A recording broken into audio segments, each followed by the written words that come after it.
It's a crazy world. It's a crazy world. It's a crazy world. It's a crazy world. Look, is it just me or is this world just crazy? What's going on? You're tuned into Voice of the Streets, where we give the streets a voice. My name is Cribs, and today we got a very, very special guest. I've been excited to interview this guy. He's one of my favorite boxers right now. He's from the Quad City area. He goes by the name of Donovan Dennis. How you doing, sir? I'm doing good. How you doing today? All right, all right. Now, Donovan, for the people that don't know you and the viewers out there that are watching this, give them a little bit of a background of, you know, how you got started into boxing and, you know, where you're from and, you know, just give them the rundown on who you are. First off, I'm just your regular guy out here. I mean, I ain't no different than nobody else. I just like to fight. I mean, I started boxing here in Davenport, Iowa. I'm originally from Cleveland, Ohio. Okay. I did it just because I'm not into team sports, you know what I'm saying? Depending You're an individual, man? Depending on the next person, as far as hard as they work, I don't like that. I like depending on what I do. You know? Right. I like to work hard. Right. You don't like to work hard, I'm losing because I'm going to want to fight you. You just fight the person that's against you. Right, right. Now let me ask you this. Who did you admire the most, or who had the biggest impact on your style of boxing? Because when I watch you box, I see, you know, I'm not going to say no names yet, but I see a lot of, you know, different techniques that I see and great fighters. You know what I mean? Stylistically, I don't really try to fight like nobody. Like I said, like the one person who got me into boxing when I was younger was Toney. And me being from Davenport, Iowa, I felt like a lot of people look at me funny because he's the one who knocked out none of that. Right, right, a Quad City native. Right, yeah. So I watched this fight, but honestly, I had to about 11 or 12. I was like, man, I could do that. I go down in the basement, throw about 100 punches, come back and sweat. And then just, you know what I'm saying, watch the rest of the fight. Right. So did you watch Michael Nunn growing up? And Michael Nunn and you know, some of the other QC fighters? I honestly had no idea who they was, so I started going to their gym and then I started looking them up and everything else. But I never really watched boxing like that. But just the other day, my mom had told me that my dad's friends used to box with me when I was younger. But I don't remember that, and I ain't know nothing about that. Okay. Now, tell me this, man. When you prepare for a fight, you know, put me in the mind of a fighter. How do you prepare mentally, physically? What do you do months before the fight? How do you eat? Tell the people how you prepare. So the eating, that's new. That's new. We're trying to get that together now a little bit. Okay. I mean, you gotta stay off that double cheeseburger, don't you? Double McChicken. Private chicken. You gotta get those. Right. But as far as like actually getting into a mental aspect of it, I mean, I've always had a hard work ethic, so when it comes down to it, I'm already working hard, so I just push harder knowing that something's coming up. But I really don't even think about the fight. I mean, I got a fight coming up in 4 or 5 weeks. Furthest thing from my mind right now, I'm just working out. Having fun working out, because I feel like once you stop having fun with what you're doing, you need to find something else to do. Indeed. Now, you with Banner Promotions now, right? So tell me about that situation. How do you feel about that situation right now? Yeah, I mean, I like Banner. They've been keeping me moving.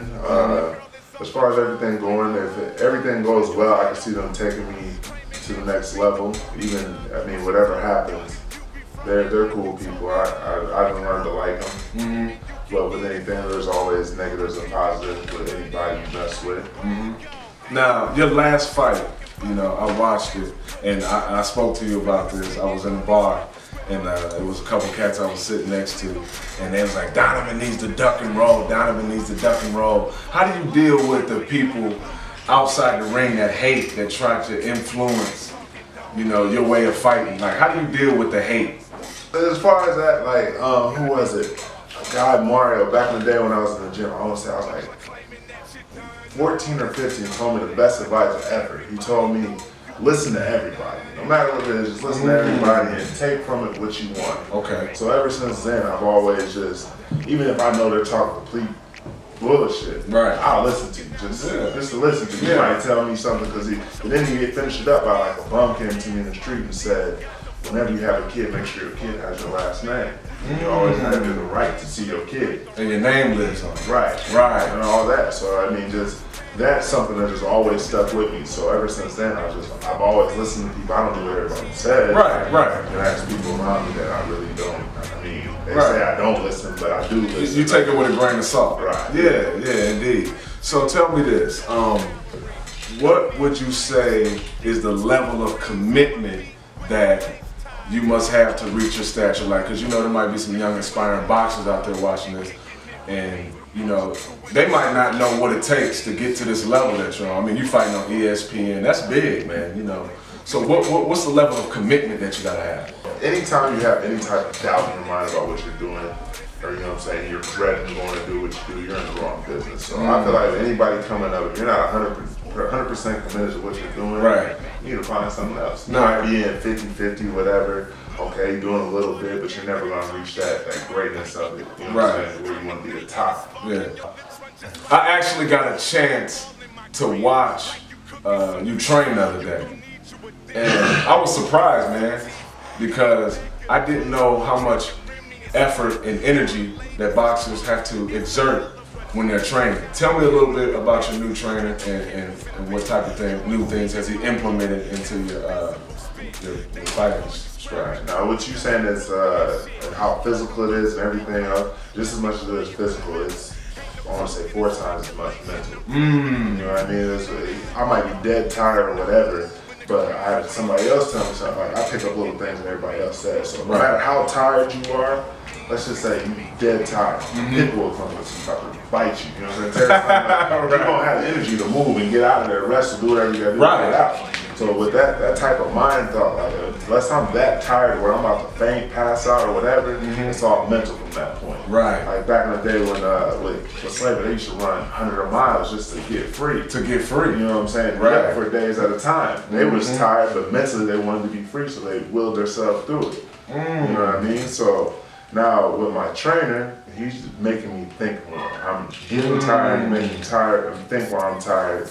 Keep working, keep everything composed, keep everything tight, work behind the jab, you know what I'm saying? Doing different things to where I'm thinking more now versus just using all body. Right. So it sounds like he's helping you mature as a fighter. Right. Right. Okay. I can dig that. So I got a question. If you could build the perfect boxer, if you could take from this boxer, and build a perfect boxer, you know, what would their attributes be, and would you fight them? I'll fight anybody. Build them where they built. Right. You know, but so I honestly, if we were to take bits and pieces from every fighter, I automatically you start thinking of the greats. I have Tyson's strength, Ali's mindset, Floyd's composure in the ring. You know what I mean? Joe Frazier's work ethic. Okay. You know what I'm saying? Just start putting all that together. And just get it done. Right. Now. But I beat him though. Okay. I ain't trying to fight this. You got a big fight coming up. What is it? April 10th. April 10th.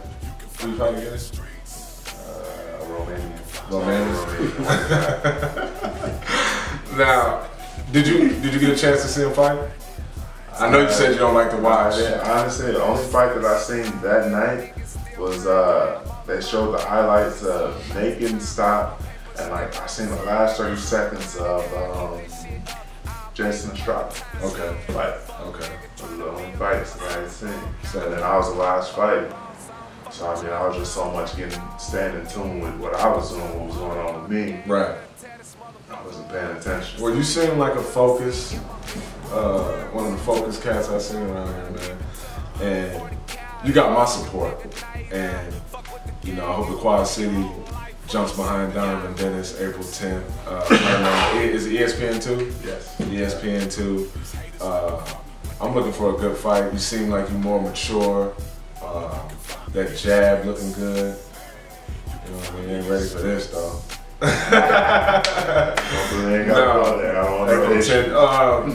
The fight's in New York, right?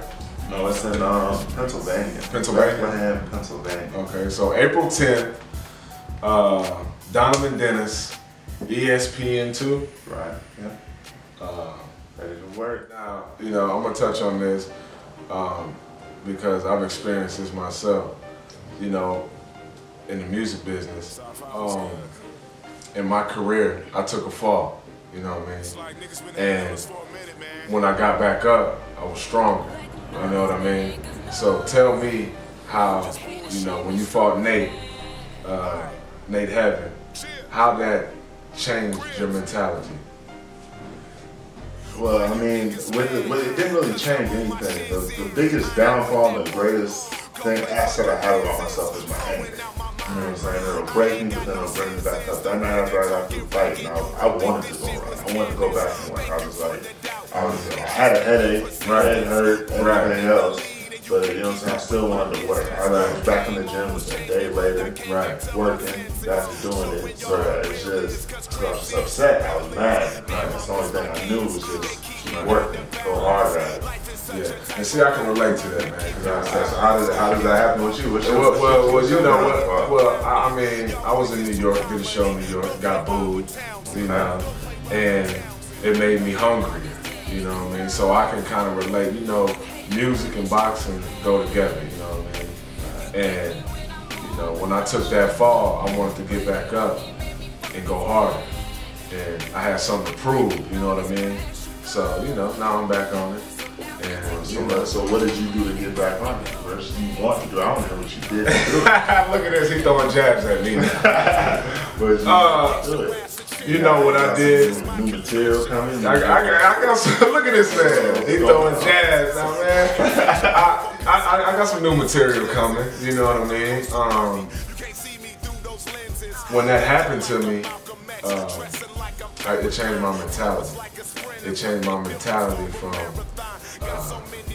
being not nice per se, but kind to vicious. Not in a bad way, but when you step in the ring, you can laugh and joke and drink free Coke. But when you step into the ring, when you step into the ring and when you step into the booth, you have to have the same mentality. I don't care who's in front of me. Right. You know what I mean? So that's the mentality I got. I got the mentality of Donovan Dennis when I step into the booth now. So, but enough about me. You're a father, right?